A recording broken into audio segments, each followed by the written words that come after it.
यानी कि finite sets, और दूसरा होता है अपरिमित समुच्चय यानी कि इनफाइनाइट सेट्स।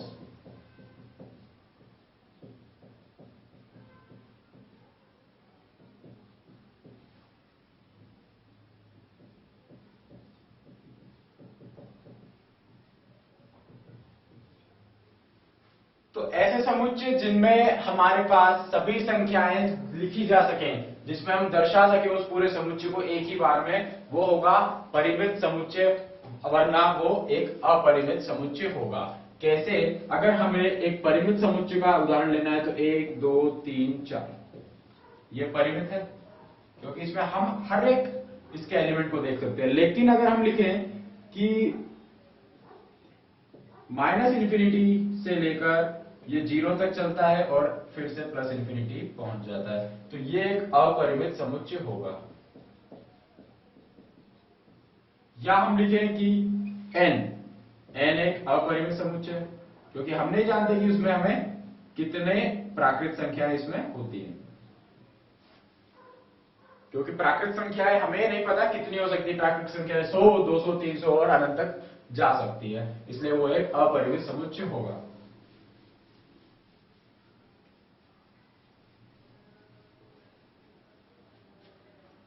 फिर से हम उदाहरण देखें।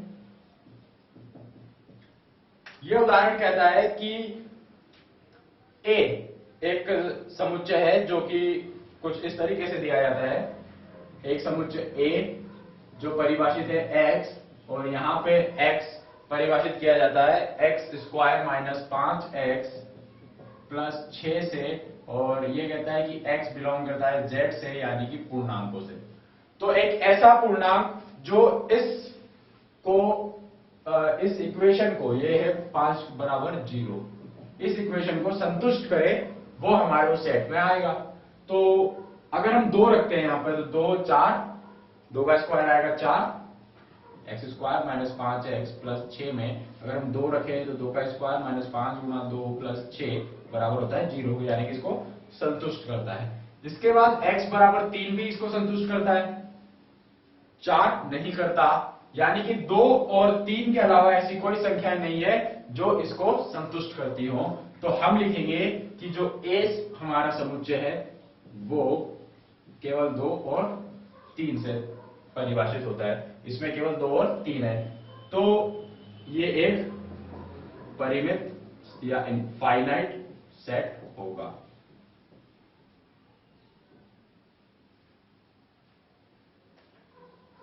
अगला उदाहरण हम देखते हैं।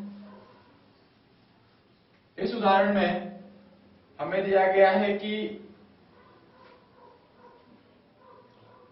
x डिफाइंड होता है, x बड़ा है -10 से, और x बिलोंग करता है z से यानी कि पूर्णांकों से।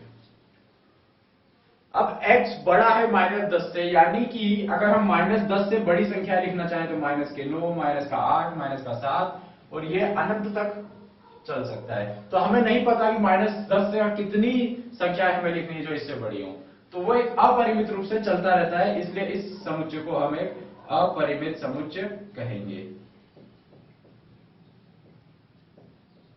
ये होगा एक अपरिमित समुच्चय या इनफाइनाइट सेट।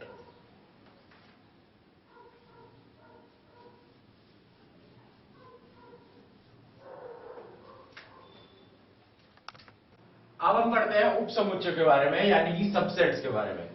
हमने देखा, एक तो हमने पढ़ा पहले सेट्स यानी कि समुच्चय, अब देखेंगे उपसमुच्चय।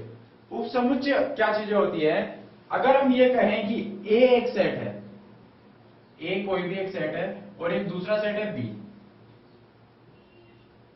अगर A का हर एक एलिमेंट यानी कि A में जो जो चीजें हैं वो B में भी हों, तो हम ये कहेंगे कि A B का उपसमुच्चय है या A B का सबसेट है। तो अब हम देखेंगे उपसमुच्चय के बारे में।